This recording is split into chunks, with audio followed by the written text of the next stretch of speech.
प्यारे बच्चों, अस्सलाम वालेकुम वरहमतुल्लाहि वबरकातुहू। 10वीं जमात के जो तलबा व तालिबात इस वक्त मुझसे मुखातिब हैं, मेरी उनसे मुअद्दबाना गुजारिश है कि वो अपनी दर्स किताब बहारस्तान उर्दू में जो हमारे शायर हैं अकबर जयपुरी, उसको अपने सामने रखें। उसकी जो पहली गज़ल है उसको हम यहाँ पे समझने की कोशिश करेंगे। गज़ल का जो पहला शायर है वो है, किसको मालूम मिले खाक में मंज़र कितने, अपने आईने छुपाए हैं सिकंदर कितने। यानी यहाँ पर गज़ल के मतलब हैं, अकबर जयपुरी दुनिया की नाफायदारी का नक्शा खींचते हुए बताते हैं कि इस दुनिया में बेशुमार लोग आए हैं, इनमें अज़ीम और सिकंदर जैसे अज़ीम बादशाह भी यानी गुज़रे हैं। यानी ये लोग जो ज़मीन के अंदर सब सो गए हैं, कि अब हमें मालूम नहीं है कितने बड़े बड़े बहादुर लोग इस मिट्टी में मिल गए हैं। अगर हमें इसकी तशरीह करने मकसूद हो, हम इस तरीके से लिखेंगे, ये शेर अकबर जयपुरी की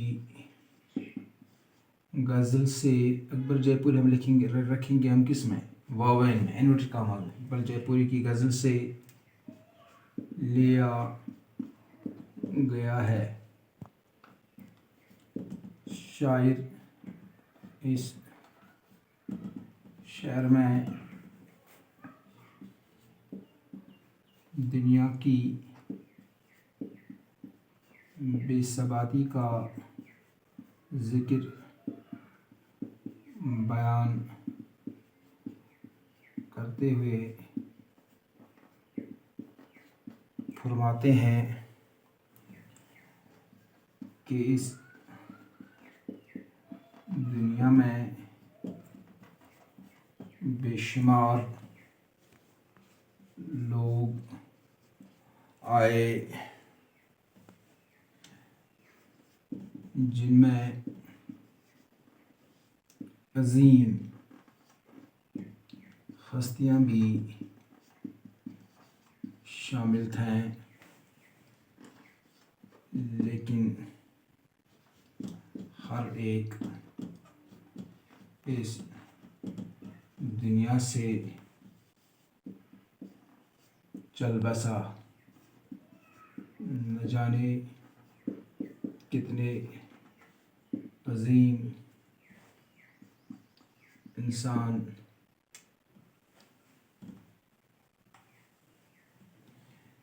इस मिट्टी में मिल गई। मैं आपको एक क्लू देता हूँ, यानी मैं आपको किस तरीके से, आप अपने तरीके से भी बहुत ही अच्छी तशरीह कर सकते हैं, लेकिन ये मालूम होना चाहिए।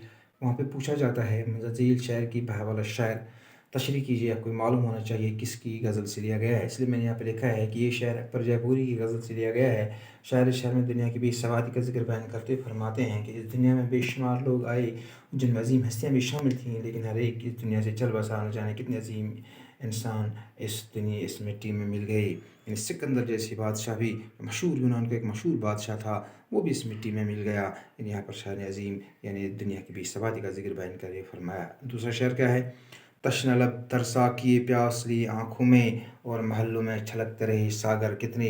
यहाँ पर शायर ने दुनिया की एक हकीकत को बयान करते हुए हमें समझाने की कोशिश की है कि आज ये लोग इस दुनिया में ऐसे हैं जो पानी की एक बूंद के लिए तरसते हैं, और आधे लोग ऐसे हैं जिनके महलों में बिल्कुल शराब छलकता है, यानी वो पानी के बदले शराब पीते हैं। लेकिन आधे लोग ऐसे भी इस दुनिया में हैं जो बिल्कुल पानी की एक एक बूंद के लिए तरसते हैं।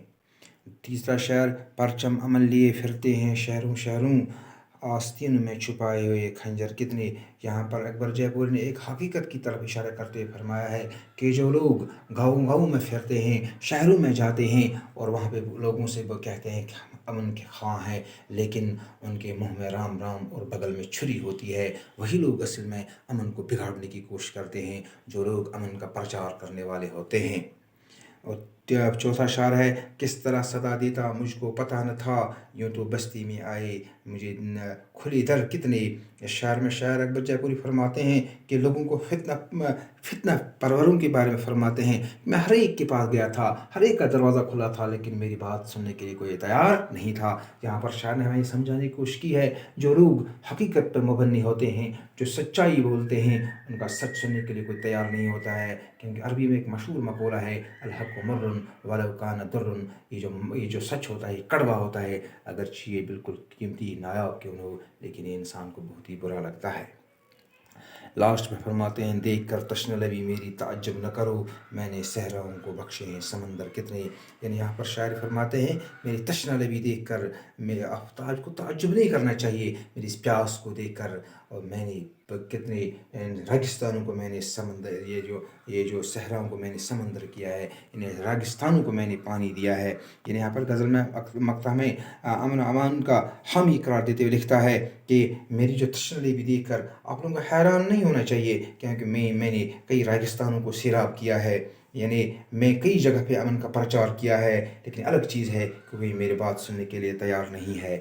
یعنی یہاں پر شاعر نے ایک حقیقت کی طرف اشارہ کرتے فرمایا ہے کہ میں نے امن کو قائم رکھنے کے لیے، میں امن کا خواہ ہوں، امن کو قائم رکھنے کے لیے میں نے ہر ایک وسیلہ بروئے کار لایا، لیکن میرا کوئی سننے کے لیے تیار نہیں ہے۔ آپ کو اس بات پہ تعجب نہیں کرنا چاہیے، آپ کو اس بات پر حیرانگی نہیں کرنی چاہیے۔ مجھے امید ہے کہ آپ کو یہ غزل سمجھ میں آئی ہوگی، اور کوئی بھی طالب علم ان اشعار میں سے کسی بھی شاعر کو سمجھنے سے ابھی بھی قاصر ہے یا قاصر رہے گا، تو مہربانی کر کے مجھے ٹیکسٹ میسیج بھی کر سکتے ہیں، مجھے فون بھی کر سکتے ہیں، میں 24 گھنٹے آپ کے لیے خدمت کرنے کے لیے تیار ہوں۔ باقی وسلم۔